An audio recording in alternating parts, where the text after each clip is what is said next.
Fala pessoal, tudo bem? Meu nome é Moisés, eu sou estudante de letras do CEDERJ e hoje eu vou começar a gravar para vocês uma revisão, né? Eu acho que é mais um estudo compartilhado, um estudo junto com outras pessoas, né? Gravando para outras pessoas, da disciplina de latim genérico. É uma disciplina que conhecidamente é difícil, então acho que gravar esse vídeo vai me ajudar a ir bem na disciplina, né? E me aprofundar dentro dos conteúdos. Eu dividi essa primeira aula de latim genérico em 4 partes. Eu vou tentar abordar tudo bem profundamente, porque eu acho que isso é a intenção desses vídeos. Não é substituir o estudo pelo caderno didático ou o estudo da disciplina em si. É mais possibilitar um aprofundamento no tema, uma revisão mesmo, tá? De todas as passagens que eu considerei mais importantes. Então, essa primeira aula vai ser dividida em 4 vídeos. Essa primeira parte seria uma introdução e a gente vai falar um pouco sobre os tópicos que eu achei mais importantes, tá?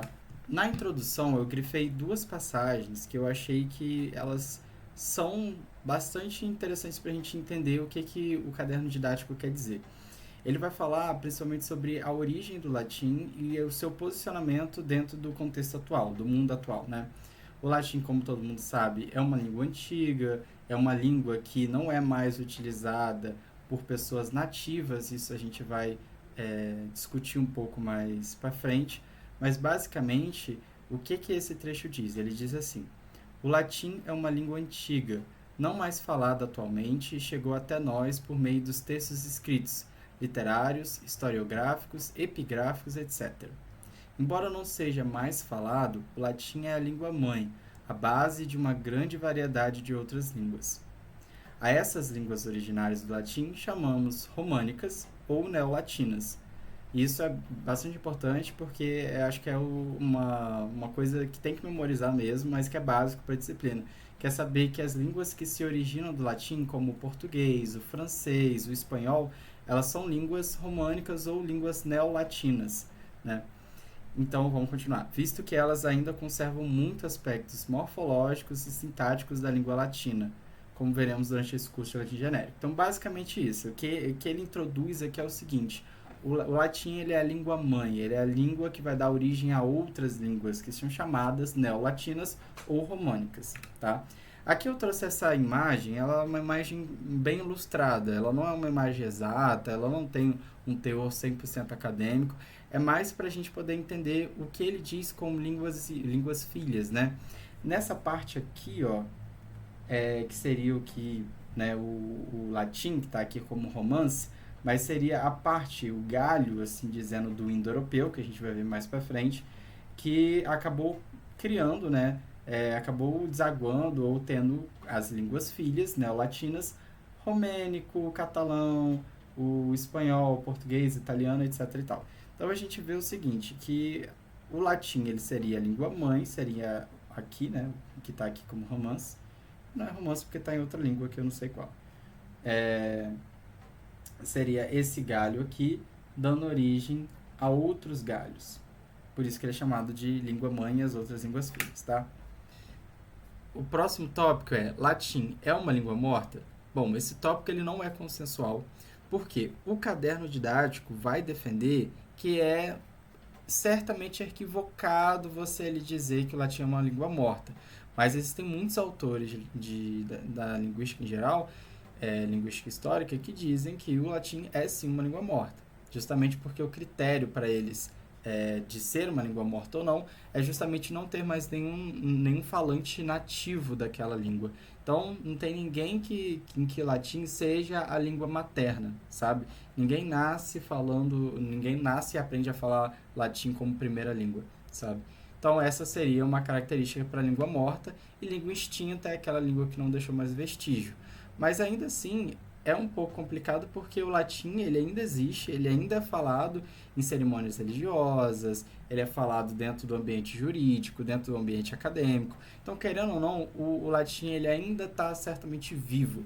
E é isso que o caderno didático vai se apoiar. Então, se for para memorizar alguma coisa, para aprender alguma coisa, vamos aprender o que o caderno didático diz, porque é isso que vai ser cobrado. O texto diz o seguinte: Assim, o uso da expressão língua morta para caracterizar a língua latina e outras línguas antigas, como o grego, por exemplo, é corrente, mas não é o mais adequado. Isso porque, de fato, uma língua só morre se todos os seus falantes deixarem de utilizá-la totalmente, seja por vontade própria, seja pelo desaparecimento da comunidade. Além disso, o desaparecimento tem de ser completo, sem deixar vestígios, o que não aconteceu com o latim. Então, isso é a parte principal que eu acho que diverge entre alguns autores. Alguns autores dizem que isso que ele chama aqui de língua morta, na verdade, seria uma língua extinta. Essa língua que não deixa vestígios. Ela não é chamada de língua morta, mas sim língua extinta. Aqui no Brasil, a gente tem diversas línguas de origem indígena, e essas línguas elas não são registradas, porque muitas dessas línguas não têm a parte escrita, só tem a parte oral. Então, quando essas línguas somem, quando o último falante nativo daquela língua some, e aquela língua não é registrada em nenhum lugar, ela se torna uma língua extinta, porque ninguém sabe como ela era.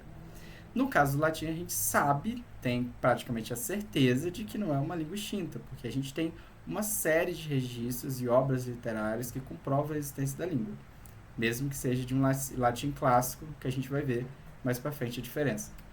Mas, basicamente, isso é o ponto central que é abordado, que faz essa distinção entre o que alguns autores dizem e o que o caderno didático diz. O caderno didático considera língua morta e língua extinta praticamente a mesma coisa, porque, enfim, né, vocês perceberam aqui. Então, assim, o latim já não é mais utilizado tal como era no período do domínio romano, na antiguidade. Porém, é possível encontrá-lo, por exemplo, em expressões adverbiais cristalizadas, como habeas corpus, ex officio, que são essas expressões que a gente vê principalmente no meio jurídico, né? Mas também existem expressões no meio acadêmico, existem expressões no meio religioso, etc. e tal. Então, basicamente, o que ele quis dizer é o seguinte, como o latim pode ser uma língua morta, se ainda hoje ele existe, as expressões são utilizadas, o latim é utilizado em diversos âmbitos da vida social, então ele acha que é equivocado achar o latim de língua morta, tá? E aqui a conclusão seria, por fim, podemos dizer que o latim vive hoje por meio das suas filhas, as línguas neolatinas ou românicas.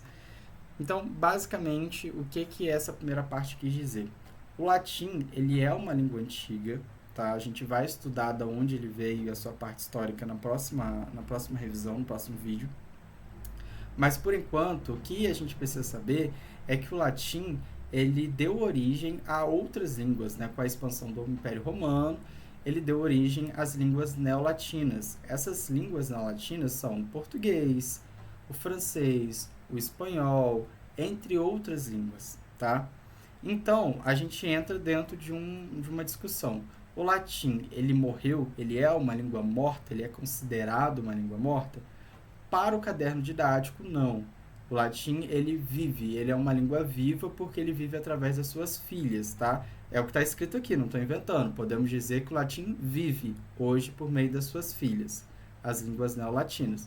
Justamente porque, além de estar com as suas filhas neolatinas, né, as línguas neolatinas, o latim também é utilizado por meio de cerimônias religiosas, ele é utilizado dentro do contexto acadêmico, dentro do contexto jurídico.